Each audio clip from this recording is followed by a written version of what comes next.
جی رضوان رضی صاحب، آپ دیکھ رہے ہیں 24 اکتوبر کے بعد منظرنامہ ہے، اس میں بڑی تبدیلیاں ہوں گی۔ دیکھیں، میرا نہیں خیال ہے کوئی بڑی تبدیلیاں ہوں گی۔ 4 مقدمات ہیں ان کے خلاف، ایون فیلڈ، العزیزیہ، فلیگ شپ اور نیب۔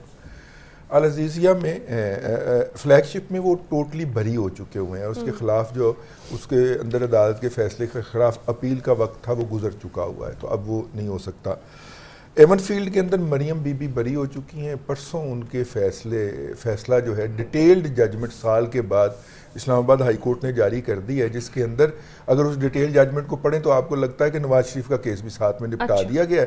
اب ایک فارمیلٹی ہے، نواز شریف صاحب نے درخواست دینی ہے، حاضر ہونا ہے، عدالت میں سرنڈر کرنا ہے، اور یہ فیصلہ ان کے اوپر بھی لاگو ہو جائے گا۔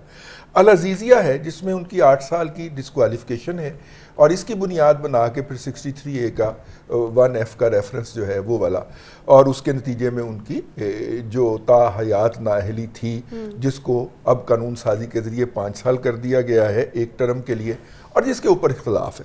اور ایک نیب کا ریفرنس ہے جو ان کے خلاف فائل ہوا تھا، نیب نے کہا تھا جس کہ میں 10 سال کی نااہلی ریفرنس کے دوران جو ہے ہمیں ان کی ضرورت ہے، اور چونکہ نواز شریف صاحب دستیاب نہیں تھے لہذا نواز شریف صاحب کو اس کے اندر جو ہے وہ ابسکانڈر ڈکلیئر کر دیا گیا۔ تو یہ 4 ہیں ٹوٹلی۔ دیکھیے، کل جو پراپرٹی ٹائکون ریاض ملک کے خلاف کیس آیا ہے وہ بڑی امپورٹنس کا حامل ہے۔ اس میں ایک آبزرویشن آئی ہے سپریم کورٹ کی طرف سے، اور وہ آبزرویشن تھی عمل درآمد بینچ، اطلاقی بینچ اور نگران بینچ یہ کیا ہوتے ہیں اور کس قانون کے تحت ہوتے ہیں۔ یہ سپریم کورٹ کے معزز جج صاحبان نے پوچھا ہے، تو پتہ چلا کہ پاکستان کی تاریخ کے اندر اور پاکستان کے قانون کے اندر ایسی کوئی پروویژن ہے ہی نہیں۔ اب اس کے اوپر بھی انہوں نے دلائل طلب کر لیے ہیں۔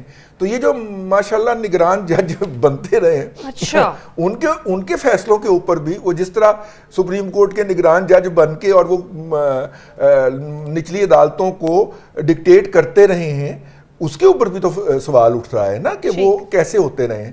تو مجھے یاد آ گیا، اس میں آخری بات ایک لطیفہ ہے، سیف الرحمان صاحب اور نواز شریف صاحب جو تھے وہ جیل میں تھے جہاز کو ہائی جیک کرنے کے الزام کے اندر۔